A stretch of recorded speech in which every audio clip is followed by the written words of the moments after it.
Kita mulai ya Pak. Bismillahirrahmanirrahim. Assalamualaikum warahmatullahi wabarakatuh. Alhamdulillahirabbil alamin. Wassalatu wassalamu ala asrofil anbiya'i wal mursalin habibina wa syafi'ina wa maulana Muhammadin nabil mursalin wa alihi washabihi ajma'in wa ba'du.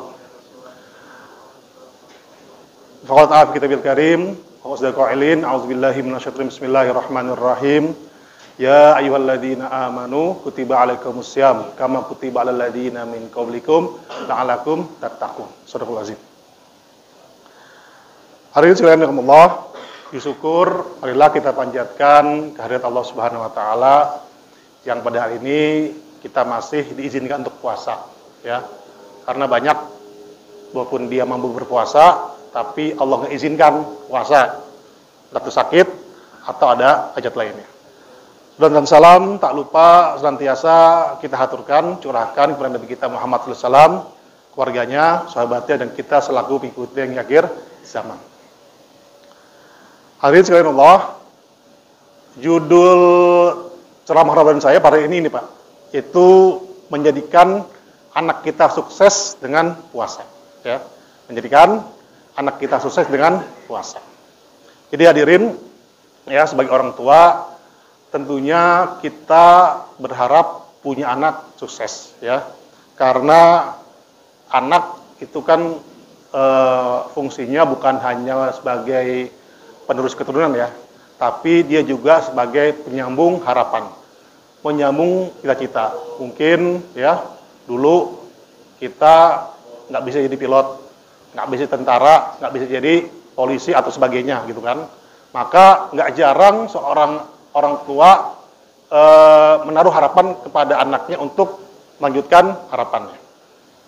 Dan lebih dari itu hadirin, bahwa seorang anak kan menjadi ini, apa namanya, penyejuk mata, ya, penyejuk jiwa, atau dalam bahasa agama disebut sebagai qurratu a'yun, ya, qurratu a'yun. Nah, ternyata hadirin, ya, puasa Ramadan yang sedang kita jalani ini bisa kok Pak bikin anak kita sukses ya. Bisa kok bikin anak kita berhasil. Gimana caranya? Ya, simak apa yang saya jelaskan berikut ini. Saya mulai penjelasan ini dari kisah tentang dua Umar ya. Kisah tentang dua Umar. Jadi Umar pertama itu adalah yang bernama Abdullah bin Umar ya. Dia seorang ulama, seorang terkenal lah di kota Mekah, ya, terpandang lah di kota Mekah. Nah, suatu saat beliau itu jalan-jalan rihlah di sekeliling kota Mekah, ya, di putaran kota Mekah gitu kan. Kalau Jakarta ya sekitar Depok, Ciledug lah, pokoknya di pinggiran kota Mekah lah. Saat itu hadirin tiba makan siang, ya, beliau niat untuk makan siang, ya. Nah, saat itu beliau melihat ada seorang anak, ya, anak menggembalakan kambing atau ternak, dan jumlahnya ribuan Pak, ribuan. Sehingga dia terbesit untuk ngajak anak itu makan, ya. Panggil anak itu, gitu kan, tawarin, anakku, yuk kita makan siang bareng-bareng. Kebetulan saya bawa makanan lebih, ya, kok kita makan bareng-bareng. Tapi apa jawab anak itu? Kata anak itu Pak, ya Syekh, mohon maaf, saya sedang puasa. Kaget Pak, Abdul Umar kaget, kan gitu kan. Hebat banget nih anak gitu kan. Udah siang panas terik, kan, kota Makkah tahu sendiri kan, panas kayak gitu kan, lekit gitu kan. Puasa, udah gitu mengembalakan kambing ribuan lagi kan, kaget ya, kagum. Sehingga terbesit di otaknya untuk mengetes, untuk menguji anak ini, ya. Kemudian dia gini, ngomong begini, ya anakku, saya lagi pengen makan daging kambing nih, kambing bakar nih, kambing guling nih. Gimana kalau misalnya saya beli kambingmu satu aja, ya, dengan harga yang sangat pantas, ya, sangat pantas. Nanti, ya, kambingnya kita makan, nanti duit buat kamu, kambing kita makan bareng-bareng gitu kan. Anak itu jawab begini, ya Syekh, sesungguhnya ini bukan milik saya gitu kan. Ini milik tuan saya cuman mengembalakan aja gitu kan. Kata Abdullah bin Umar, tenang aja gitu kan kambing kamu kan ribuan, banyak. Kalau diambil satu, toh tentu tuanmu nggak bakalan tahu, gitu kan. Ntar uangnya buat kamu, gitu kan. Kamu bisa banyak duit gara-gara ini, gitu kan. Anak itu Pak tiba-tiba marah dengan semarah-marahnya. Ya Syekh, aina Allah, aina Allah, aina Allah. Di mana Allah, di mana Allah, gitu kan. Maksudnya kalau misalnya tuan saya nggak ngelihat, Allah pasti ngelihat. Kaget Pak, nangis si Abdul Umar. Kemudian apa? Beliau pulang ke rumah, ngambil duit, gitu kan, langsung menemui majikan si anak tersebut, ya. Kemudian dia beli kambing anak tersebut, ya, dan sekaligus anak tersebut dia beli, ya, dia beli. Kemudian dia temuin bahwa anak tersebut ditemuin, dia ngomong, wahai anakku, sungguhnya sekarang kamu telah jadi milikku, kamu telah saya beli dari tuanmu, dan dengan ini saya merdekakan kamu, ya. Dan kamu sekarang bebas. Dan sebagai hadiah dari kemerdekaan kamu, saya kasih seluruh gembalaan kamu, ya, buat kamu. Anak itu mendadak Pak, jadi tadinya budak, jadi merdeka, plus jadi kaya raya, jadi sukses. Ya, itu cerita pertama, ya, anak laki. Sekarang kita kedua, ya. Ini pelakunya adalah Umar bin Khattab, ya. Tadi Abdullah bin Umar, anaknya sekarang bapaknya Umar bin Khattab. Jadi pada saat ketika Umar bin Khattab itu lagi jadi khalifah, itu di Madinah itu terjadi harga susu yang meningkat, sungguh tinggi harganya, karena ada kelangkaan susu, ya, susu langka, jadi harga meningkat. Nah, pada saat Umar itu inspeksi, ya, inspeksi, pengen tahu kenapa sih kok susu meningkat gitu kan? Nah, karena harga meningkat, hadirin. Jadi ada modus para pedagang itu mencampur susu dengan air, gitu kan, agar memperoleh keuntungan yang banyak. Nah, kemudian Umar tahu dan dia inspeksi, dia pengen tahu sendiri kenyataan di lapangan, gimana sih kejadian sesungguhnya gitu kan. Dan malam-malam dia inspeksi Pak. Dia keliling ke rumah para pedagang susu. Nah, suatu saat ya dia nyampe di sebuah rumah yang terjadi percakapan antara seorang gadis dengan ibunya. Ya, gadis itu gadis penjual susu rupanya. Kata ibunya, anakku, gadisku, campur aja susu dengan air gitu kan, biar untung kita banyak gitu kan. Kata anaknya, enggak itu nggak jujur Bu, nggak baik, nggak bersih, nggak berkah gitu kan. Nggak apa-apa kata ibunya. Toh orang lain melakukan ini gitu kan. Ntar misalnya kamu dapat untung yang banyak gitu kan. Nggak mau gitu kan. Saya takut nanti Sayyidina Umar tahu, kalau kita tahu, dia tahu bahwa kita lagi nyampur air, susu dicampur air, maka dia akan menghukum kita gitu kan. Kata ibunya, Umar mah nggak tahu gitu kan. Umar mah masih di rumah lagi tidur, malam-malam begini, nggak mungkin dia inspeksi kata ibunya. Oh gitu ya Bu, kata anak itu. Tapi Bu, walaupun Umar gak tahu, tapi Tuhannya Umar tahu, Allah Subhanahu wa Ta'ala tahu bahwa kita menyampur susu. Umar kaget Pak, Umar kaget, kagum atas kejujuran anak itu. Ya, kemudian apa? Diam-diam dia pulang ke rumah, dia cari anaknya yang belum nikah. Ya, ditawarin namanya Abdullah tadi, cariin Abdullah ternyata udah nggak mau, kan dia udah nikah. Kan? Akhirnya ketemu anaknya paling bontot, namanya Asim. Nah, akhirnya Asim bin Umar itu dikawinkan dengan anak tersebut. Nah, nikah punya anaknya perempuan.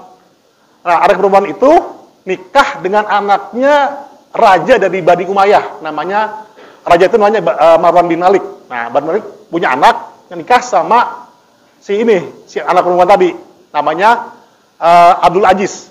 Nah, Abdul Aziz, nanti nikah yang anak itu punya anak Pak, yang nama anak tersebut sama dengan nama datuknya, mbahnya, kakek buyutnya, Umar juga. Tapi beda binnya. Yang tadi bin Khattab, ini namanya Umar bin Abdul Aziz. Nah, kelak Umar bin Abdul Aziz ini akan jadi khalifah yang terkenal akan keadilannya, kejujurannya, kesolehannya di dinasti Bani Umayyah. Ya, beliau sampai-sampai dijuluki sebagai Khalifatul Rasyidin kelima dalam Islam. Subhanallah. Begitu keutamaan, kemuliaan anak gadis tersebut, ya, akibat kejujuran, akibat ketakwaannya. Nah, hadirin sekalian Allah. Nah, dari kita tadi, sepakat nggak Pak? Kalau kita katakan bahwa mereka berdua sukses Pak, sepakat nggak? Kalau ada yang nggak sepakat bahwa mereka berdua itu sukses, tunjuk tangan. Ada nggak yang nggak sepakat bahwa saya katakan bahwa mereka sukses? Ada nggak sepakat? Semua sepakat ya? Sepakat bahwa mereka berdua adalah dua orang anak yang sukses. Ya. Walaupun usia mereka masih sangat muda, ya, kira-kira masih 14 sampai 16 tahun lah usia kira-kira. Mereka udah jadi sukses di usia yang sangat muda, 14 sampai 16 tahun. Pertanyaannya adalah apa yang menjadikan mereka sukses gitu kan? Ya. Apakah karena pendidikan gitu kan? Ya.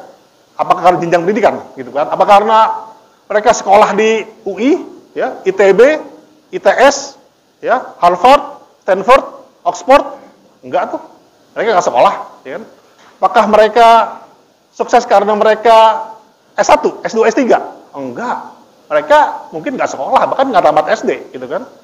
Apakah mereka di sekolah dengan fasilitas yang mumpuni, dengan wifi, dengan internet, dengan gedung yang canggih, perpustakaan yang lengkap, studi dibanding luar negeri? Enggak. Mereka sekolah di bawah pohon bambu, ya, di bawah pohon korma, temennya kambing, ya, AC-nya bau tai kambing, gitu kan?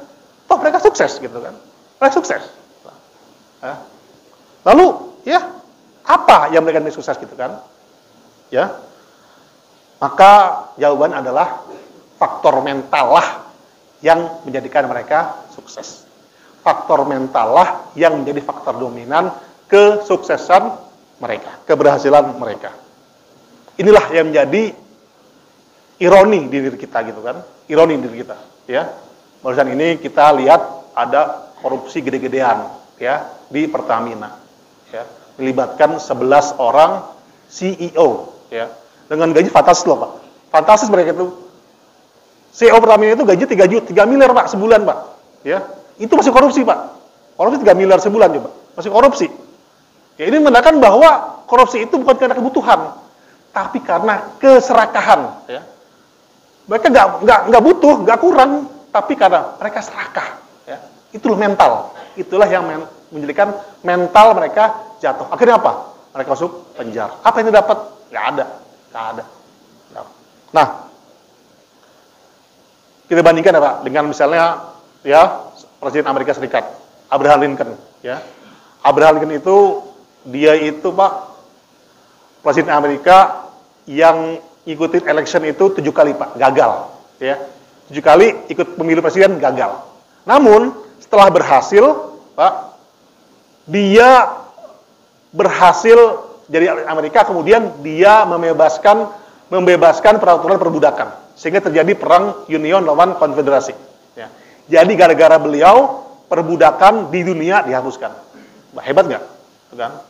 Lalu kemudian kita lihat Nelson Mandela misalnya, ya. Nelson Mandela itu 27 tahun Pak dipenjara oleh orang kulit putih, ya. White supremacy, ya.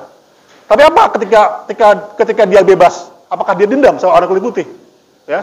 Ketika dia bebas kemudian dia presiden, dia nggak dendam, dia nggak membunuh orang kulit putih. Yang dia lakukan apa? Dia melakukan rekonsiliasi. Dia memaafkan penduduk kulit putih dan mengajak masyarakat Afrika Selatan untuk hidup bersama dan membangun bangsanya. Ya, subhanallah gitu kan. Makanya sekarang penjaranya itu jadi monumental, ya. Jadi penjara persahabatan gitu kan. 20 tahun. Nah, di Indonesia ada Buya Hamka. Buya Hamka itu Pak pernah dipenjara oleh Presiden Soekarno Pak. Sampai-sampai dikatakan tuh ada yang ngomong begini. Sampai dia itu saking papernya, saking hausnya Pak, ya, nggak dikasih makan sama Soekarno, itu minumnya tuh air kencing sendiri. Minum, saking hausnya kencing itu diminum sama dia, kencing sendiri diminum sama dia. Tapi apa ketika dia bebas, Soekarno meninggal, apa yang dilakukan? Dialah imam sholat jenazahnya beliau. Kata beliau, urusan saya, urusan Soekarno, ya, biarlah urusan dia dengan Allah Subhanahu Wa Taala. Urusan saya dengan Soekarno saat ini adalah hubungan antara Muslim dengan Muslim lainnya. Saya berhak menghormati beliau karena beliau seorang Muslim dan saya mengingatkan jenazah beliau. Luar biasa mentalnya. Itu mental 3 orang, apalagi mental Nabi kita Muhammad SAW, Pak. Ya, coba bayangkan, yang mental kita Nabi Muhammad SAW. Anda, kita nih, ya di kampung aja di komplek ini punya musuh nih, 1 orang aja, Pak, kan udah gak enak banget nih. 1 orang itu pengen ngebunuh kita, ya, pengen janin ngebunuh musuhan aja, kan gak enak banget ya. Ketemu dia udah takut gitu kan, udah malas gitu kan.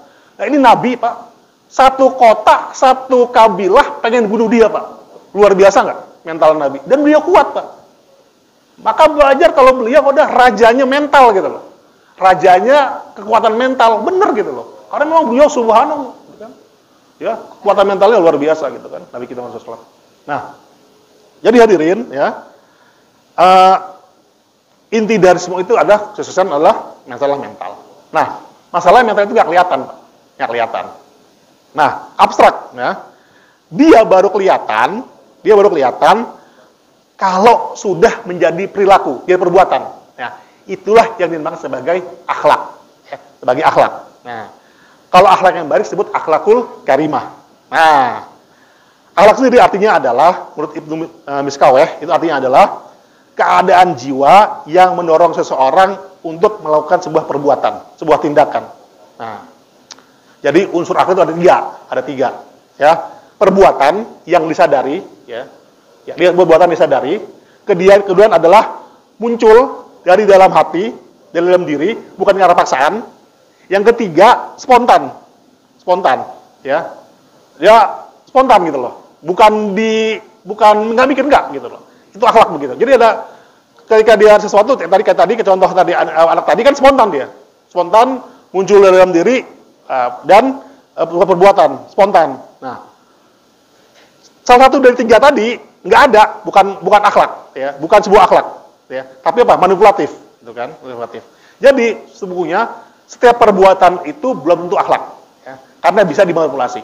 Dia jadi akhlak kalau dia punya 3 unsur tadi, kata Ibnu Miskaweh. Nah, akhlak sendiri ada 2, akhlak buruk maupun akhlak baik, akhlakul karimah, akhlak mazmumah. Ya, itu yang nggak apa? Yang panjang harus kita ceritakan, tapi intinya ini Pak, saya mau cerita begini. Nah, gimana cara membentuk akhlak yang baik? Nah, itu ini yang mau saya ceritakan tadi, yang mau saya sampaikan tadi. Nah, ada 2 cara, menurut para ahli itu ada 2 cara untuk membentuk akhlak yang baik. Yang pertama adalah melalui jalur pembiasaan. Nah, jalur pembiasaan. Itu biasanya terjadi di sekolah-sekolah atau di pondok-pondok. Nah, misalnya anak itu disuruh untuk baca Quran. Disuruh baca Quran tiap hari. Nah, disuruh rajin untuk sedekah misalnya. Untuk baca buku misalnya, untuk sholat, nah dipaksain, dibiasain untuk melakukan suatu tindakan kebaikan. Nah, ini bagus, tapi saya punya kelemahan. Ya, kelemahannya apa? Dia hanya bisa sampai ke alam sadar anak tersebut, alam sadar kita, yang disebut conscious mind, ya, alam sadar mereka. Ya. Ini bisa pudar, ya, bisa hilang, ya, nggak kuat, bisa hilang, ya. Maka itu kalau misalnya kita perhatikan, ya, banyak anak-anak di pondok yang tadinya rajin, ya, rajin sholat, rajin apa, ketika dia balik ke rumah, balik lagi tuh, malas sholat, malas ibadah, itu begitu. Karena apa? Dia pakai jalur pembiasaan. Nah, jalur pembiasaan. Jadi dia hanya sampai ke alam sadar anak tersebut, conscious mind tersebut. Nah, untuk itu, dia perlu cara kedua. Cara kedua agar akhlak itu dapat nancep di anak tersebut, ya, yaitu melalui contoh, uswatun hasanah, contoh yang baik. Nah, cara kerja alat itu, contoh itu adalah dia masuk secara tidak sadar ke alam namanya conscious mind, alam bawah sadar dia. Nah, ya, jadi dia akan dia akan mencontoh apa yang dilakukan orang lain. Jadi premisnya begini Pak, premisnya gini. Sesungguhnya manusia itu kan makhluk percontoh, makhluk yang mencontoh sesungguhnya kan. Maka semua perbuatan manusia itu sesungguhnya itu nggak ada yang independen, ya, nggak ada yang asli, nggak ada yang murni. Semuanya mencontoh orang-orang sebelumnya, ya, orang sebelumnya. Dalam hal ini, ya, orang yang sangat dekat untuk dicontoh adalah orang-orang yang terpenting dalam hidupnya. yang disebut sebagai significant other, ya, significant other, ya. Jadi significant other itu adalah orang-orang yang terdekat dalam hidupnya dan jadi panutan dia. Nah, di masa-masa awal dia tumbuh, ya, maka orang terpenting dalam hidupnya adalah orang tua, ya. Umur 0 sampai ke 12 tahun SD gitulah, itu orang tua yang menjadi significant other-nya, ya. Lalu masa selanjutnya adalah peer group, teman sebaya. Tapi tetap walaupun udah beralih, tetap orang tua punya peran dominan menjadi orang yang terpenting dalam hidupnya. Nah, disinilah peran kita sebagai orang tua untuk mendidik anak kita, untuk memberikan contoh anak kita perbuatan baik. Ya. Jadi jangan berharap ya anak kita baik kalau kita nggak baik. Ya. Jangan berharap anak kita bagus kalau kita nggak bagus. Jangan berharap anak kita baca Quran, sholat yang baik, sedekah yang rajin, jadi orang soleh, jadi orang bagus, kalau kita sendiri nggak bagus. Maka hadirin sebenarnya adalah ya kalau kita berharap anak kita sukses, ya anak sukses, maka apa? Maka mulailah mengajarkan kebaikan kepada dia, kebaikan akhlak kepada dia, mental kepada dia, dimulai dari kita sendiri. Ya. Kita berikan contoh kebaikan kepada anak kita. Walaupun mereka cuek gitu, walaupun mereka nggak sadar gitu lah, kelakuannya gitu kan. Ya kita baca Quran nih, pas lagi bulan Ramadan kita baca Quran nih, gitu kan. Ya. Dia cuek, kita puasa dia cuek. Ya. Tapi sesungguhnya dia tersimpan di alam bawah kita, dalam memori dia. Nanti ketika dia besar, ketika dia menghadapi sebuah kesulitan, dia akan dipanggil tuh memorinya tuh, ya. Sehingga apa? Dia akan mengingat masa-masa dia kecil mengenang orang tuanya dulu, apa yang dilakukan orang tuanya dulu. Nah, disinilah puasa berperan untuk ya mendidik anak kita, ya. Kita baca Quran, Pak. Kita ajak anak kita baca Quran. Kita sedekah, taraweh, kita berbuat baik, kita ajak anak kita. Jangan ragu menampilkan kebaikan di hadapan anak kita, Pak. Ya. Karena apa? Mereka akan mengcopy kita. Ya, mereka akan menyalin kita.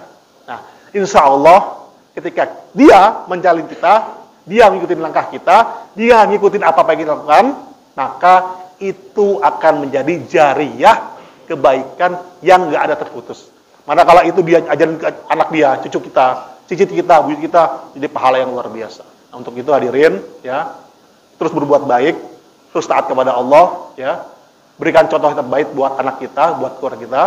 Semoga apa yang kita lakukan sama Allah memberikan pahala yang baik dan kita diberikan anak yang soleh dan anak yang sukses sehingga kita bisa masuk surga bersama. Amin ya rabbal alamin. Demikian yang disampaikan hari ini. Wafikum wabillahi. Assalamualaikum warahmatullahi wabarakatuh.